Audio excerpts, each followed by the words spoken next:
নমস্কার, আরও একটা গুরুত্বপূর্ণ আপডেট নিয়ে চলে এলাম। খুব গুরুত্বপূর্ণ ভিডিও। চ্যানেলে ফার্স্ট টাইম হয়ে থাকলে চ্যানেলটাকে সাবস্ক্রাইব করে বেল আইকনটা টিপে রাখতে হবে লেটেস্ট গুরুত্বপূর্ণ আপডেট পাওয়ার জন্য। স্টেপ টু স্টেপ আজকের আপডেটটি আপনাদের সামনে তুলে ধরছি। আজকে কথা বলবো অঙ্গনওয়াড়ি কর্মীদের নিয়ে। অঙ্গনওয়াড়ি কর্মীদের যে 10,000 টাকা ফোন কেনার জন্য যেটা সরকার দিয়েছে, ফেরত কি দিতে হবে, এটাই আজকের এই ভিডিওতে বিস্তারিতভাবে বলবো। ফেরত কি দিতে হবে, আপডেট কি উঠে আসছে, সমস্ত কিছু বলবো। চ্যানেলে ফার্স্ট টাইমে থাকলে চ্যানেলটাকে সাবস্ক্রাইব করে বেল আইকনটা টিপে রাখতে হবে। অনেকেই কনফিউশন আছে,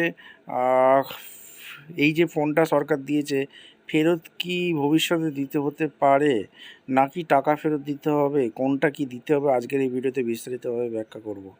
চ্যানেলে নতুন হয়ে থাকলে চ্যানেলটাকে সাবস্ক্রাইব করে বেল আইকনটা টিপে। পশ্চিমবঙ্গে অঙ্গনওয়াড়ি কর্মী সহায়িকাদের জন্য এই মুহূর্তে একটি অত্যন্ত গুরুত্বপূর্ণ প্রশ্ন চারদিকে ঘুরপাক খাচ্ছে। রাজ্য সরকারের তরফ থেকে মোবাইল ফোন কেনার জন্য যে 10,000 টাকা দেওয়া হয়েছিল, সেই টাকাটা কি এখন ফেরত দিতে হবে নাকি কবে ফেরত দিতে হবে নাকি ফোনটা ফেরত দিতে হবে, আজকের এই ভিডিওতে বিস্তারিতভাবে ব্যাখ্যা করব। সমস্ত ডাউট ক্লিয়ার করব। সোশ্যাল মিডিয়ায় এই নিয়ে নানা ধরনের খবর উঠছে, যার ফলে অনেক কর্মী বেশ চিন্তায় পড়েছেন। আজকের ভিডিওতে আমরা এই বিষয়ে আসল সত্যিটা আপনাদের সামনে তুলে ধরবো, তাই ভিডিওটা স্কিপ না করে অবশ্যই জানবেন। আমরা সবাই জানি অঙ্গনওয়াড়ি কেন্দ্রে পোষণ ট্র্যাকার অ্যাপে দৈনন্দিন কাজের সুবিধার জন্য রাজ্য সরকার কর্মীদের ব্যাঙ্ক অ্যাকাউন্টে সরাসরি 10,000 টাকা পাঠিয়েছিল। উদ্দেশ্য ছিল এই টাকা দিয়ে কর্মীরা একটি ভালো স্মার্টফোন কিনবেন এবং পুষ্টিসংক্রান্ত সমস্ত তথ্য আপলোড করবেন।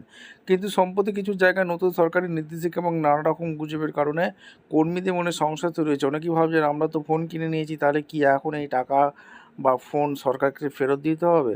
আসল সত্যিটা আপনাদের সামনে তুলে ধরবো। টাকা দেওয়ার ফেরত দেওয়ার কোনো নিয়ম নেই। সরকার আপনাকে ফোন কেনার জন্য এই টাকা দিয়েছে, তাই নিয়ম মেনে ফোন কেনা হয়ে থাকলে এই টাকা ক্যাশ হিসেবে ফেরত দেওয়ার কোনো প্রশ্নই ওঠে না। এটা আপনারা জানেন। ফোনটি সরকারি সম্পত্তি, এটা মাথায় রাখবেন।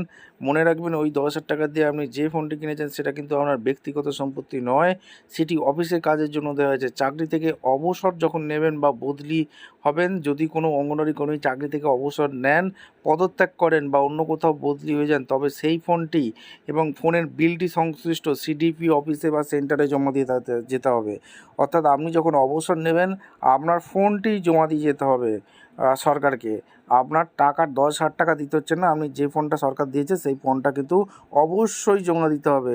ভুল তথ্যের খেসারত দিতে হতে পারে যদি কেউ ফোন না কিনে থাকেন বা ভুয়ো বিল জমা দিয়ে থাকেন, শুধুমাত্র তাদের ক্ষেত্রে আইনি পদক্ষেপ বা টাকা ফেরত নিতে আসতে পারে। তাই কোনো গুজবে কান দেবেন না। আপনাদের শুনে কয়েকটা জিনিস সুনিশ্চিত করতে হবে। ফোন কেনার আসল জিএসটি বিলটি নিজের কাছে যত্ন করে রাখুন, এটা মাথায় রাখতে হবে। ফোনের ক্যাশ মেমো বিলের কপি অফিসে জমা দেওয়া না থাকলে দ্রুত জমা দিয়ে দিন। ফোনটি সবসময় সচল রাখুন এবং পোষণ টাকার কাজ নিয়মিত করুন। আশা করি টাকা ফেরত দেওয়া নিয়ে আমাদের মনের সমস্ত ভুল ধারণা কেটে গেছে। এই ভিডিওটি আমরা চেনা পরিচিত সমস্ত অঙ্গনওয়াড়ি কর্মীদের সাথে প্রচুর শেয়ার করে দিন, যাতে ওনারাও নিশ্চিত হতে পারেন। ভিডিওটি ভালো লাগলে একটা লাইক করবেন, আর এই ধরনের সঠিক খবরের আপডেট সবার আগে পেতে আমাদের চ্যানেলটিকে সাবস্ক্রাইব করে বেল আইকনটা টিপে রাখুন। আর একটা জিনিস বলে রাখি, শুধু ফোনটা ফেরত দিতে হবে হ্যাঁ, এটা আপনাদের বলে রাখলাম। যেটা হচ্ছে অঙ্গনওয়াড়ি কর্মীদের ফোন কেনা 10,000 টাকা কি সরকারকে ফেরত দিতে হবে? সোশ্যাল মিডিয়ার ভুয়ো খবরে একদম কান দেবেন না, আসল সত্যিটা জেনে নিন। সরকার আপনাকে যে ফোন কেনার জন্য যে 10,000 টাকা দিয়েছিল, সেই নগদ টাকা আপনাকে কখনোই ফেরত দিতে হবে না। কিন্তু মনে রাখবেন, ওই টাকাটা দিয়ে আপনি যে মোবাইলটি কিনেছেন সেটি আপনার ব্যক্তিগত সম্পূর্ণ না, অবশ্যই কিন্তু আপনাদের মাথায় রাখতে হবে। ভিডিওটা ইনফরমেটিভ মনে হলে চ্যানেলে ফার্স্ট হয়ে থাকলে চ্যানেলটাকে সাবস্ক্রাইব করে বেল আইকনটা টিপে রাখবেন। দেখা হচ্ছে কোনো পরবর্তী ভিডিও। ধন্যবাদ।